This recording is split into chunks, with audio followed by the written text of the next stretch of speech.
media, magic, and music. I'll have the story. I've got all you need to know about expected rain showers coming up later this week. Local Beavers bunking with Bucky. Stay tuned, we'll explain later in the show.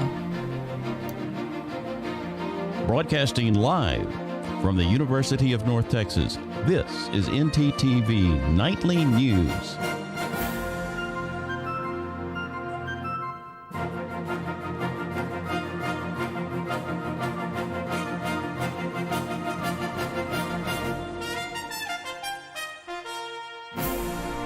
Good evening. Thank you for joining us on ntTV Nightly News. I'm Chanel Young. And I'm Lillian Kosh.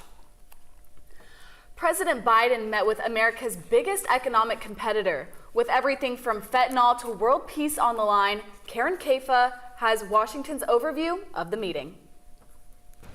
President Joe Biden's summit with Chinese President Xi Jinping coming after months of high tensions between the two countries. There's a lot going on, and I think that both sides are looking for a little bit of stabilization in the relationship. Biden said one goal for the meeting is to improve things. We have to ensure that competition does not veer into conflict. For the leaders of the world's two largest economies, trade is a top issue. In the first 9 months of 2023, Mexico and Canada eclipsed China as America's top trading partners. The Biden administration framing it as a way to minimize risk from exposure to increased geopolitical uncertainty without an all-out decoupling of the two economic superpowers. The trade relationship is enormously important to both countries. That doesn't mean that there aren't very real concerns about the behavior of the other country. Lily McElwee is an expert in Chinese foreign policy at the Center for Strategic and International Studies in Washington. She says an agreement to crack down on the export of chemicals used to make fentanyl, expected to be finalized at the summit, could be important for Biden here at home. This is an important issue that galvanizes Republicans and Democrats, and I think it could be a big win if he's able to secure some agreements from Beijing. Beijing has also been critical of the Biden administration's limits on the types of semiconductors U.S. companies can sell to China, the world's largest chip market. The Biden administration says it's a move to protect U.S. national security.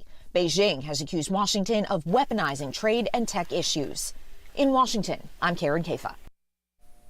Your tax dollars are going to pay for private schools. That's the bottom line on school vouchers for many people who oppose the idea here in Texas.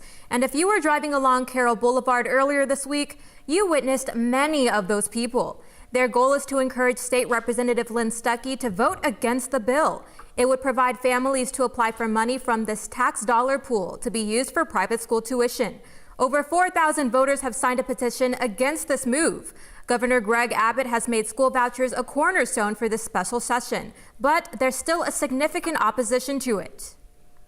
On October 1st, UNT dissolved their Diversity, Equity, and Inclusion Office to comply with a new Texas law. ntTV's Isabella Quintanilla has more on the impact of this decision and the reaction from students and faculty here at UNT. Back in March of 2023, the Texas GOP Senate introduced Senate Bill 17, which aims to prevent universities from giving preference based on race, sex, color, or ethnicity. Just 3 months later, the bill was signed into law by Governor Greg Abbott. So what does this mean? It requires the shutting down of DEI offices and the prohibition of many of the services that those offices have been giving to students of color, queer students, women, etc.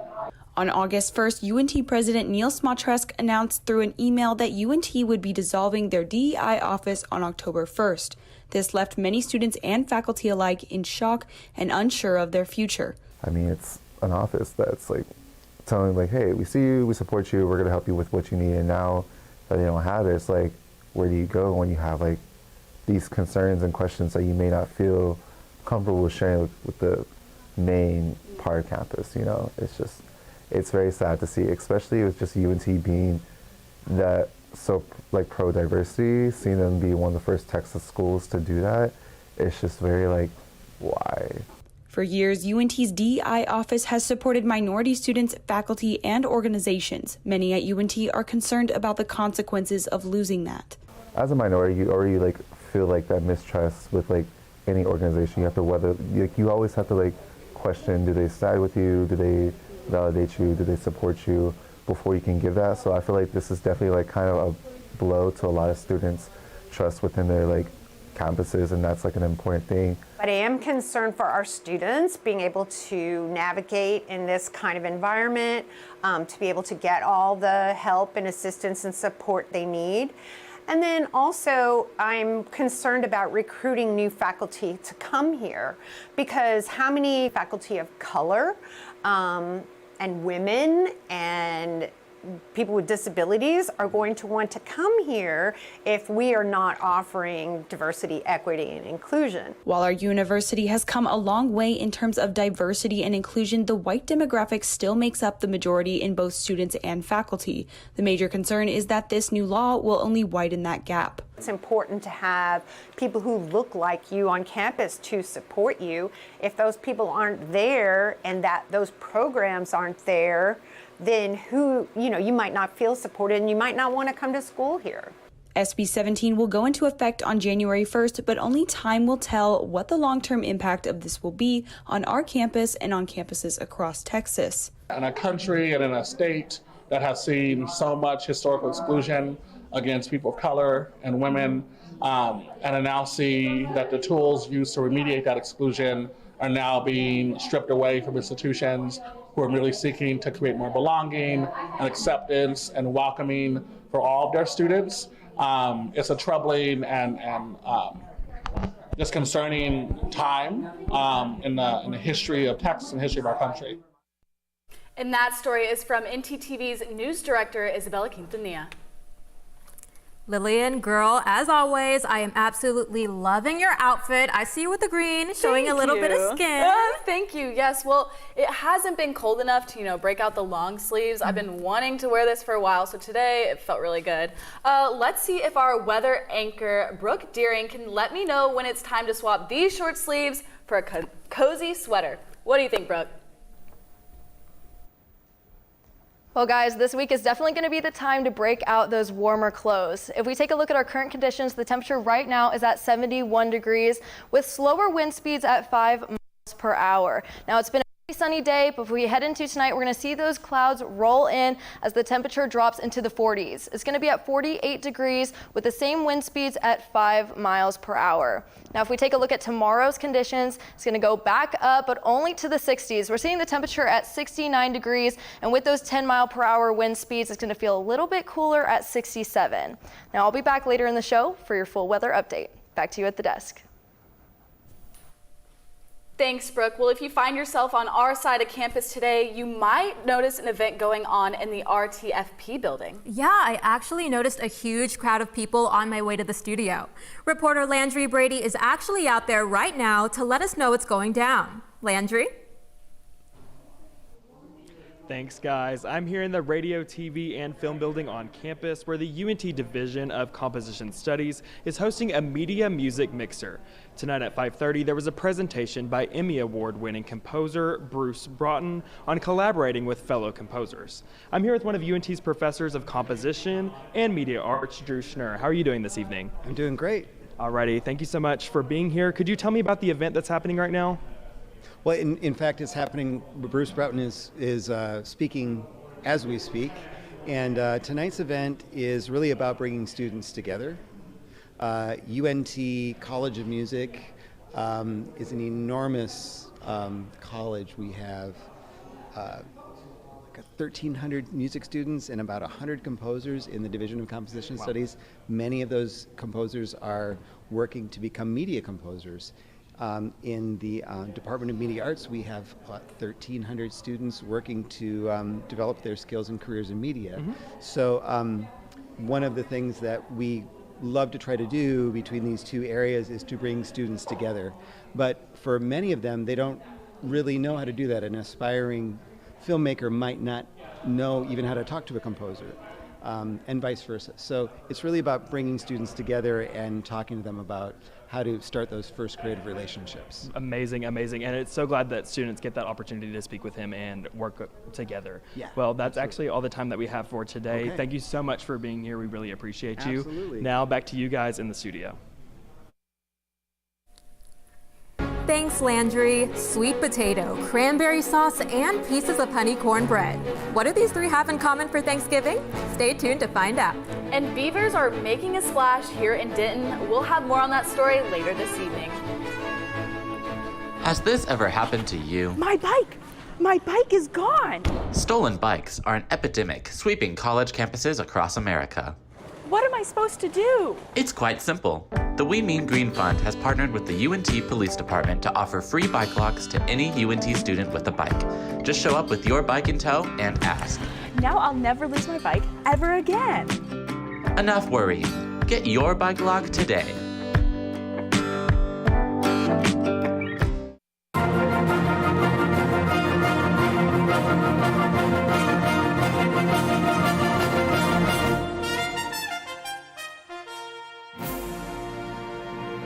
Police is searching for a suspect who vandalized 2 downtown museums. ntTV's Deja Jackson brings us exclusive insights on the ongoing investigation.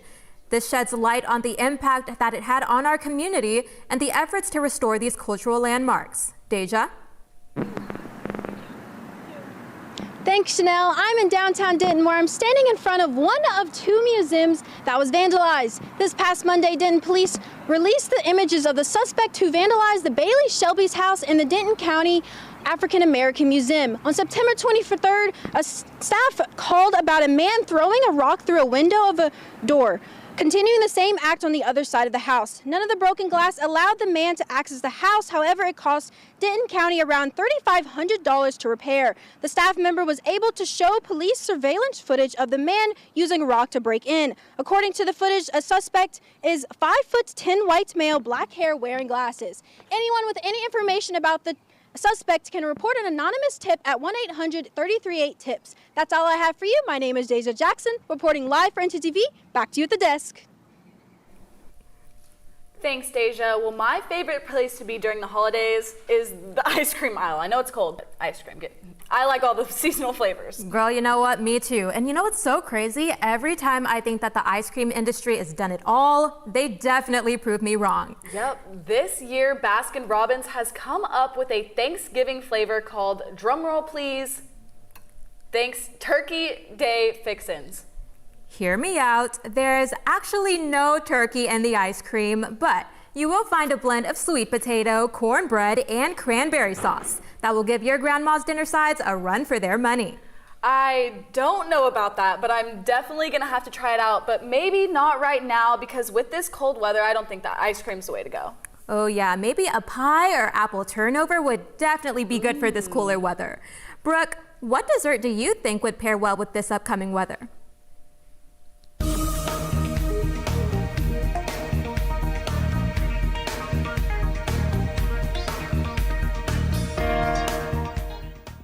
Well, I'd have to say that pumpkin pie would be the best, with Thanksgiving coming up just as fast as those cooler temperatures. If we take a look at our local map, we're seeing 7-degree temperatures and clear skies all across the area, with our warmest temperature over in Graham at 73, and then our cooler temperatures in Decatur and Gainesville both at 70 degrees. If we take a look at our regional map, we're seeing kind of the same patterns, except we're seeing Amarillo drop down into the 60s at 67, and then Abilene, Austin, and Houston all at 73, so those are going to be those highs. If we take a look at our 7-day forecast, we're going to see rain and clouds across the entire week. We're starting with Friday with a high of 67 and a low of 45. And then as we head into Saturday and Sunday, both with highs at 69, we're seeing Sunday with a rain chance of 51%. So we're going to have rain all day Sunday, just some showers, so nothing to worry about. And then that's going to fizzle out into Monday morning, where the rain is going to pick back up Monday night.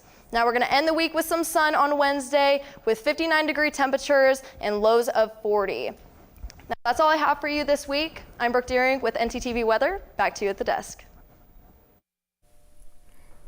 Thanks, Brooke. One of the most critical jobs at UNT is that of Executive Dean of the College of Liberal Arts and Social Sciences. That's a big title because it carries tremendous responsibilities. Tonight, ntTV's Isabella Quintanilla talks with Dr. Albert Bemper, the new dean and Texas native, about how he finds himself back in the Lone Star State and right here at UNT. When this opportunity was presented to you, what made you want to take it? I hadn't been looking, at that point in my career, but as I was kind of describing, I was becoming a bit of a utility player at Colorado State, in a good way, but it suddenly intrigued me, like, might there be kind of what's the next step for me? North Texas kind of falls in the lap and say, hey, they were searching for a new executive dean. And I remember this institution where it was half its size as I left the area. And so to see that growth and to see that growth done in a way that's really captured a diversity of the students, potential students in this area, that's really impressive to me. And that's kind of the institution that I was looking to be a part of. And then just good people. Getting a chance to really meet the leadership on campus, from our president to our provost to the other deans. There's a great community and collaboration in the ways they work together, and I appreciated that feel.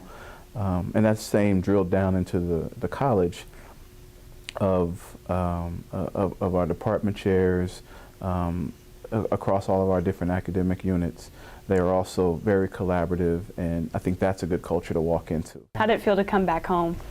It feels great. The area has grown significantly. I really spent a lot of time in these small college towns, and so Denton still has the college town feel, but on the skirts of DFW, the outskirts. So yeah, excited, and it just coming back in a new role, a role that I think has a lot of opportunity to really kind of help UNT or help the College of Liberal Arts and Social Sciences kind of take the next steps. So that's what I'm excited to be back for. Has the community welcomed you back? Absolutely, absolutely. There's certainly kind of being born and raised in Texas, you kind of have that Texas pride, and so that warm welcome of being back in the state itself, I've really felt that. Be sure to tune in tomorrow night for the final segment of our series. The holidays are always the busiest time of year, and local food banks are looking for volunteers. More on the story when we return. And if you're a morning person, we've got a story for you. Stay with us. All right, look up here. 1, 2, 3. Mom, Dad, I got it.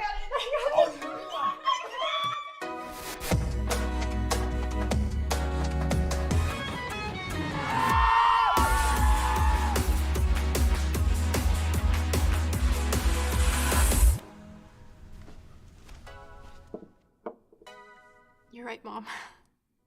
I have.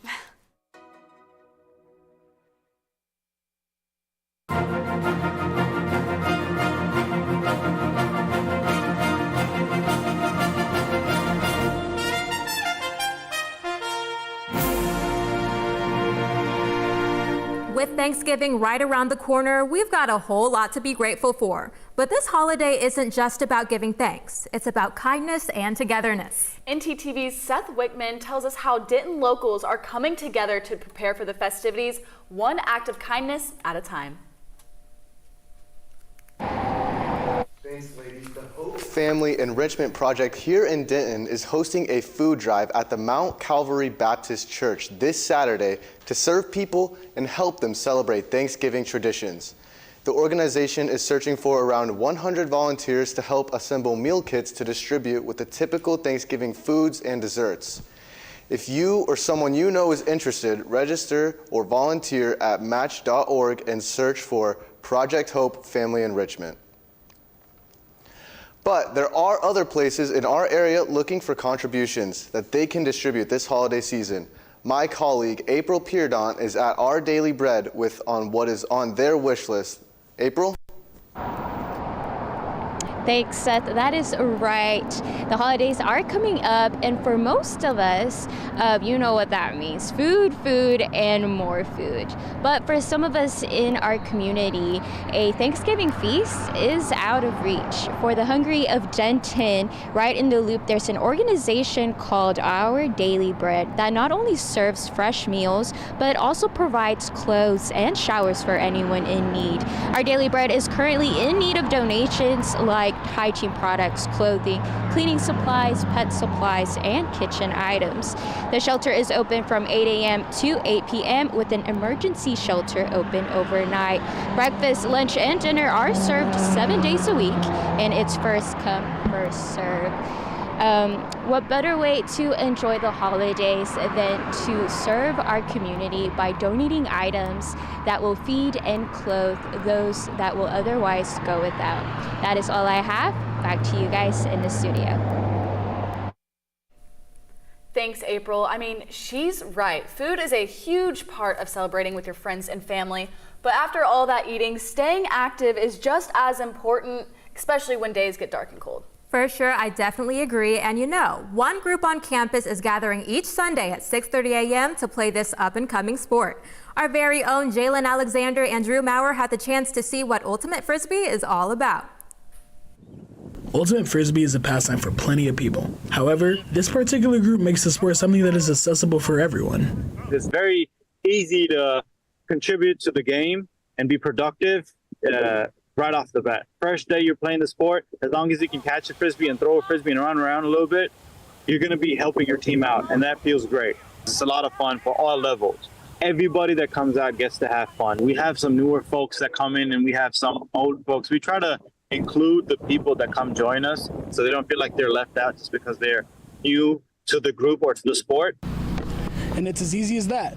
Most sports require a ton of people or even a ball or two to get a game started. But with a Frisbee, you pick one up and toss it to a friend, and the game has already started. I think that's just the beauty of it, where you can kind of play whenever, wherever, with however many people possible. I love the spirit, and the people I play with are awesome. You know, we have a brotherhood going.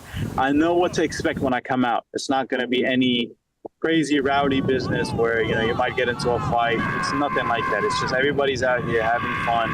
You know, win or lose, it's a good day.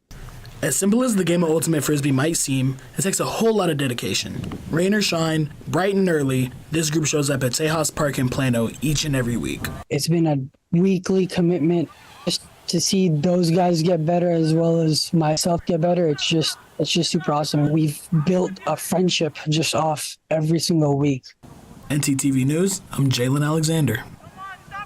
Well, I might not be a pro, actually not even close, but seeing them inspires me to get a little better. Well, how about you put those skills to action? I'm sure our sports anchor, Jay Lathan, would love a game of catch. Jay, you're up. Give us our weekly rundown and get ready for this awesome throw. Not bad, Lillian. But I agree, you're not quite ready for the pro level yet. You'll get there one day, though. Speaking of pros and one-day pros, I have plenty of hyped hoops. I'll talk Mavs, UNT basketball, and the women's basketball team playing Grambling State. Stay tuned right here for new sports on ntTV News.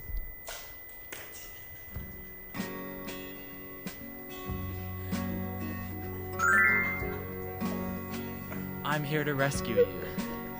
Oh, my prince. No so fast.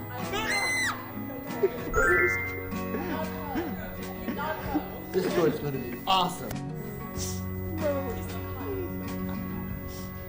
Oh my God.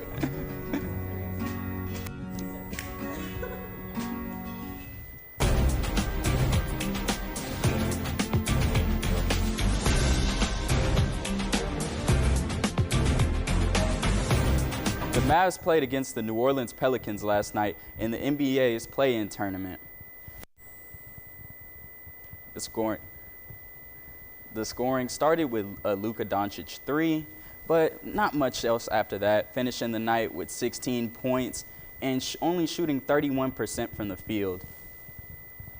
And that was all from there. New Orleans Pelicans strips Luka jam, and he finishes the night with 19. Fast forward to the second half as Brandon Ingram has a hand in the face and splashes a 3.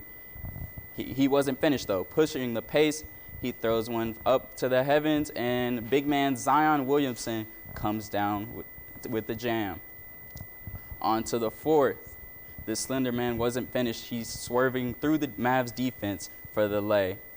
Ingram would finish the night with 25 points and 7 assists. The Mavs would go on to lose this game 110 to 131. From the Mavs to the Mean Green men's basketball team, they play St. John's tomorrow in the Charleston Classic. The Red Storm are led by center Joel Soriano, who is averaging 18 and 10, but he'll have his work cut out for him trying to stop the Mean Green's very own forward, Aaron Squat, who is averaging 22 and 5. Tip-off is at 12:30. Sticking to the court, with both basketball squads having new coaches, I went out to see what the Mean Green women's hoops hype was all about. After a record-breaking performance and a blowout win, the Jason Burton era looks to have a bright future in the Super Pit. First off, congratulations to Jacqueline Moore getting her 1,000th career point. Man, she's such a huge part of what we do. She's such a great worker. I mean, I feel like this is probably the hardest I've worked in the off season, like my whole college career. So I feel like it's good to show like my hard work paying off because I was in the gym more than I've ever been this summer, and I knew what I had to get like coming into the game, but I don't know. I feel like it would come maybe the next few games, but my teammates kept setting me up, so I don't know. Happy. Did you know when you got it? No, I mean, afterwards, when I saw the image, I was like, oh yeah. And then I looked at my parents, I was like 1000, and then they were like, they didn't know what I meant at first because they didn't know. But yeah, like I registered after, but not during the play. No. Despite their monumental success, both the player and coach see room for the team to improve. Style is a lot more fun, like to get up and down versus getting it, waiting, setting it up, just running an offense when we know our best chance to score is in the first 7 seconds of the shot clock. We did a great job of kind of following the game plan and knowing who the shooters were, who the drivers were, who we need to help off of. And, the main thing for us is cut down the turnovers and block out somebody because they had 30 offensive rebounds. With an explosive offense and a hustling defense, I advise y'all to come watch these ladies ball out. The shooting was put on display, and if you want to see it for yourself, the women's team returns to the Super Pit December 1st against Pepperdine. This has been Sports with Jay Lathan. Back to you at the desk. Thanks, Jay. Well, if you're anything like me, you need to make a few stops on your way to any sporting event. And my favorite place to go is Bucees. The beef jerky and pork sandwiches are enough to draw me in, but the Bucees here in Denton gave me something else to check out. Take a look. Bucees has become one of the most beloved gas stations here in Texas, with about 34 locations across the state. Along with gas and ices, you can find beaver apparel on about every aisle and store. From t-shirts, hats, and even pillows, Bucky the Beaver is a corporate staple. But here in Denton, Bucees is home to more than just beaver tails and beaver nuggets. This location has its very own live mascots. As the sun goes down, the family of 3 can be seen happily swimming in the parking lot pond looking for their next meal. Tonight I saw a beaver and I had never seen a beaver before. Over 100,000 beavers reside in Texas, with the highest populations found in the northeastern part of the state. Most beavers can be found around wooded lakes, rivers, or streams, but somehow these little creatures ended up right off of Highway 35. I wasn't able to speak with Bucees employees, but one customer voiced her excitement about spotting the aquatic mammals for the first time. So I had no idea there were beavers here. I actually live in the area, so it's really cool to know our Bucees specifically has a beaver lake. But these rodents have caused quite the commotion with their appetite for tree bark and twigs. Many trees around the area can be seen with giant bites taken out of them, and in some cases, trees have been cut down entirely. This is just one example of the property damage done by the beavers here at Bucees. They use their front 2 teeth to take twigs and limbs from the trees to build their dams. Now, I'm not sure where the dam is here on this lake, but by the looks of this tree, I'm sure it's a good one. Professor Jaime Jimenez says the presence of these beavers could potentially create issues for the future. In regard to people, I wouldn't be worried unless they start chopping down your trees on your backyard, if you have a backyard close to a pond. And people might be willing to keep their trees. So if they have beavers there, you might call somebody to move them. But for now, the beavers pose no real threat as they continue to thrive and bring the Bucees spirit to life. From Bucees, I'm Lillian Kosh.